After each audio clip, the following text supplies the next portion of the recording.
College सुटला ना गेलो मॉलला. मी कधी आलो मॉलला? मी तर पहिल्यांदा आले मॉलला. ऋग्वेदच्या पाठी आले म्हणून आलो, नाही तर आपण कशाला येतो मॉलला. तर बघून घेतला मॉल मी पण, ना तुम्ही पण बघून घ्या मॉल. आणि कमेंटमध्ये नक्की सांगा कोण कोण मॉलला आले. मला समजेल ना कोण कोण मॉलला आले म्हणून.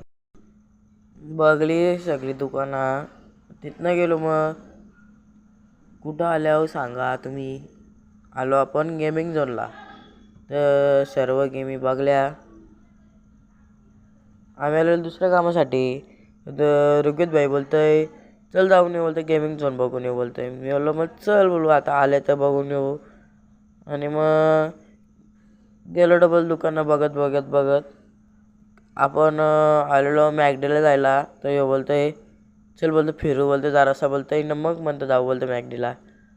तर गेलो नंतर मॅकडीला. तर इथं मार्केट पण आलेलं. अथर्व भाई पण आलेला. अथर्व भाईला कुठला टेन्शन आलं काय समजत नाही. न बसलो मग चौघात ना आम्ही, अथर्व, मार्कंड, मी न ऋग्वेद. भाईला असतं नुसतं न घेतला बर्गर आणि कोक.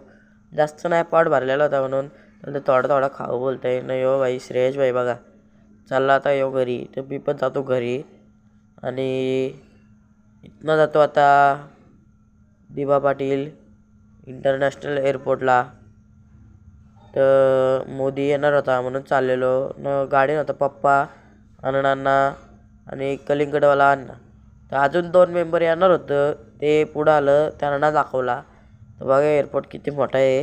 न गाड्या बघा, गाड्याचा शोरूमच होता लागलेला इथं. न मोदी साहेब आला. न मोदी साहेब मला हात करतात, बोलता आलाय का तू, जय आलाय का? मी बोललो आलाय आलाय आलाय. तर बसलेलो बरोबर पाठी. तर बोललो आता ये. मी बोललो नको, कशाला. आणि तो बोलतो मग मीच बसून घेतो, बोलतोय तू नाही येत तर. परत अण्णा पण आलेला. निघली मग सर्व घरी जायला. आणि मग जातो घरी मी पण. त्याच्यानंतर गेल्यानंतर बैलांजवळ मल्हार आणि तेजा आहे. हा ब्लॉग इथे सेंड करतो.